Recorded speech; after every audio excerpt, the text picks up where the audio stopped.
14 अप्रैल से 15 मई तक का समय एक ऐसा समय है जब सूर्य देव ग्रहों के राजा उच्च के होते हैं और उनके उच्च के होने का प्रभाव बहुत अधिक हमारी राशियों पर देखने को मिलता है।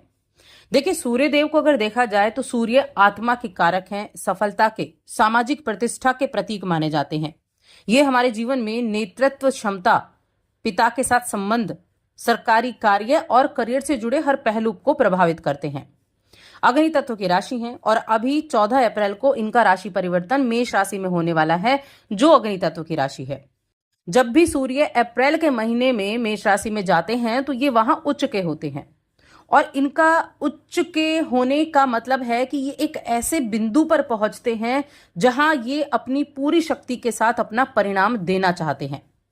तो अब इनके जो गोचर होगा, ये जो सूर्य का एक महीने का जो समय होगा, ये वृषभ राशि के जातकों के जीवन पर किस तरह के प्रभाव देगा, चलिए जानते हैं। जय माता दी दोस्तों, आप सभी का स्वागत है हमारे YouTube चैनल अमृता एस्ट्रो में। और मैं बात कर रही हूं सूर्य के होने वाले राशि परिवर्तन के प्रभाव के बारे में। वृषभ राशि की मैं बात कर रही हूं कि वृषभ राशि की लोगों के लिए ये जो गोचर होगा ये कैसा रहेगा। सूर्यदेव हर महीने राशि बदलते हैं और 12 राशियों में एक वर्ष में चक्कर लगा लेते हैं, लेकिन जब अप्रैल का महीना आता है तो सूर्यदेव उच्च के होते हैं। अब इनका उच्च का होना कुछ के लिए तो बड़ा अच्छा होता है, कुछ के लिए थोड़ी सावधानी भी रखने का समय होता है। आपके लिए क्या चीजें रहेंगी, तो देखिए, आपके लिए मैं बता दूं, आपको सावधानियां भी रखनी है और आपको कुछ अच्छे रिजल्ट भी मिलने हैं। सबसे पहले हम अच्छी चीजों पर ही बात कर लेते हैं।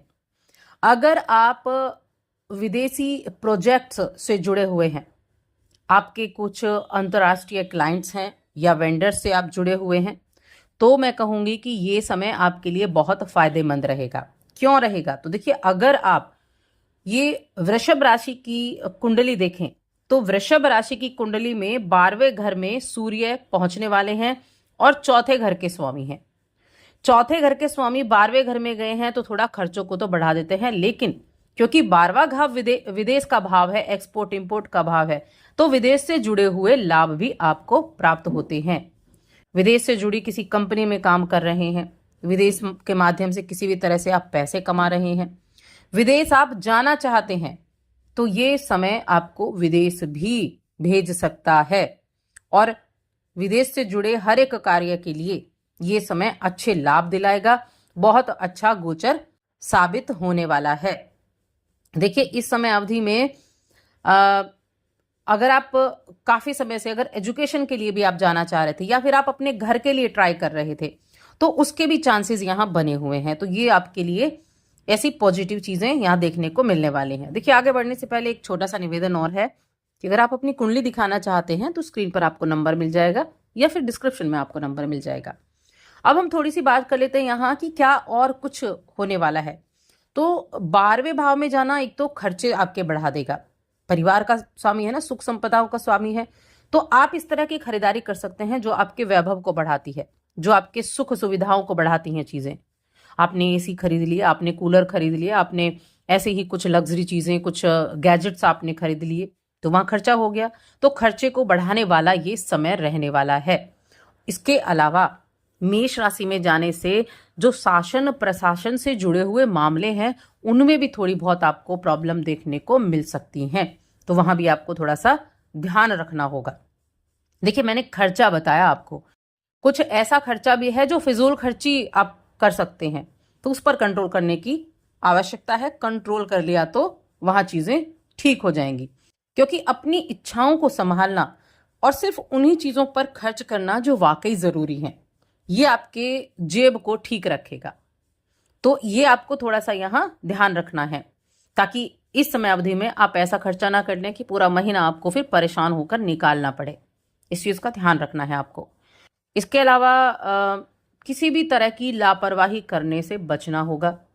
कोई भी चीजें हैं, कुछ आपका शासन से जुड़ा हुआ कार्य है, कोई फाइल आपकी आगे जानी है, तो वहां अपनी तरफ से कोई गलती आपको नहीं करनी है। आंखों के संबंधी कुछ प्रॉब्लम हो सकती है, पैरों संबंधी कुछ प्रॉब्लम आपको देखने को मिल सकती है, तो ऐसी स्थिति में क्या, अपनी हेल्थ को लेकर भी लापरवाही नहीं करनी है और साथ में ऐसे कार्यों को लेकर भी लापरवाही आपको नहीं करनी है। अब 12वें भाव में सूर्य बैठकर उनकी दृष्टि कहाँ होगी? तो देखिए सूर्य सीधा अपनी दृष्टि छठे घर पर डालेंगे। छठा घर क्या है? छठा घर है सेवा का, छठा घर है रोग रिपु ऋण का। तो आप इस अवधि में ऐसे भी सोच विचार कर सकते हैं, आपके मन में कहीं से कर्जा लेने का आ सकता है, आपके मन में कहीं से कि लोन ले लिया जाए, इस तरह की चीजें रह सकती हैं। तो ये मैं सबसे पहले यहाँ कहना चाहूंगी कि किसी भी तरह का ऋण अगर आप लेना चाह रहे हैं, कहीं अगर आप लोन के लिए अप्लाई कर रहे हैं, तो उतने लोन के लिए अप्लाई करें जितना आप संभाल सकें यानी कि जिनको चुकाने में आपको दिक्कत ना हो, वरना ये चीजें आपको फंसा भी सकती हैं। यही मैंने आपको पहले कहा ना कि सोच समझकर आपको पैसे पर कंट्रोल करना होगा। लेकिन छठा भाव कंपटीशन का भाव भी है, तो स्टूडेंट्स के लिए मैं कहूंगी ये समय फिर अच्छा हो जाएगा। जो भी कंपटीशन की तैयारी कर रहे हैं उनके लिए ये समय ठीक रहेगा। देखिए गवर्नमेंट जॉब प्राप्त करना, बाहर विदेश में जॉब प्राप्त करना, उसके लिए ये समय अच्छा है। आप अपनी करियर की शुरुआत करना चाहते हैं, बाहर जाना चाहते हैं, तो करिए एफर्ट। ये एफर्ट आपके इस महीने में आपको उसका रिजल्ट दिलाएंगे, उस एफर्ट का रिजल्ट आपको देखने को जरूर मिलेगा। इसके अलावा जो सरकारी जॉब की तैयारी कर रहे हैं या सरकारी जॉब में हैं, उनके लिए भी थोड़ी सावधानी आपको जरूर रखनी होगी। जो जॉब की तैयारी कर रहे हैं उनके लिए अच्छा है, लेकिन जो पहले से ही जॉब में है उनको थोड़ा सा सावधानी जरूर रखनी होगी, क्योंकि वहां उनको थोड़ी बहुत प्रॉब्लम हो सकती है, वहां थोड़ी सी परेशानियां आपको देखने को मिल सकती है। तो इसीलिए थोड़ा यहाँ ध्यान रखना है। कहने का मतलब है विदेश से जुड़े हुए कार्य सबसे ज्यादा अच्छे रहेंगे। एक्सपोर्ट इंपोर्ट से जुड़ा कार्य है वो भी आपका अच्छा रहेगा। और सूर्य जिन चीजों के कारक हैं, पिता को थोड़ी हेल्थ संबंधी प्रॉब्लम हो सकती है, पिता के साथ अच्छे से आपको बनाकर चलना होगा। और बाकी चीजें ये ठीक होने वाली हैं। जिस रिश्तों की बात करें, देखिए प्रेम जीवन हो गया, वैवाहिक जीवन हो गया, तो प्रेम भाव के स्वामी कौन है? बुध देव हैं। आपके वैवाहिक जीवन के स्वामी कौन है? मंगल देव हैं। मंगल की ही राशि में सूर्य बैठने वाले हैं और मंगल नीच के बैठे हैं तीसरे घर में। तो दोनों मामलों में ठीक ठाक मिले जुले प्रभाव आपको देखने को मिलने वाले हैं। अब उपाय की बात करते हैं कि क्या उपाय आपको करना चाहिए, क्योंकि कई सारी चीजें हो गई सावधानी वाली, तो उपाय आपके लिए बेहद जरूरी हो जाते हैं। देखिए अगर आप अपनी एनर्जी को बढ़ाना चाहते हैं, अपने आत्मबल को बढ़ाना चाहते हैं, आप अपनी कॉन्फिडेंस को बढ़ाना चाहते हैं, तो एक कार्य तो ये करें कि नियमित रूप से मंदिर जाना शुरू करें। अगर आपके घर के आसपास कोई मंदिर है तो नियमित रूप से मंदिर जाना शुरू करें। दूसरा, अपने शुक्रदेव के बीज मंत्र का जाप आप कर सकते हैं। शुक्रदेव के बीज मंत्र का जाप करना भी आपके लिए अच्छा रहेगा। और शनिवार के दिन कोई भी ऐसा व्यक्ति मिलता है जो लगे आपको कि हाँ इसको किसी चीज की आवश्यकता है या भूखा व्यक्ति है, तो उसको खाना खिला दें। बस ये उपाय आपको करना है। तो बस आज के इस वीडियो में इतना ही। वीडियो कैसी लगी कमेंट करके जरूर बताएं।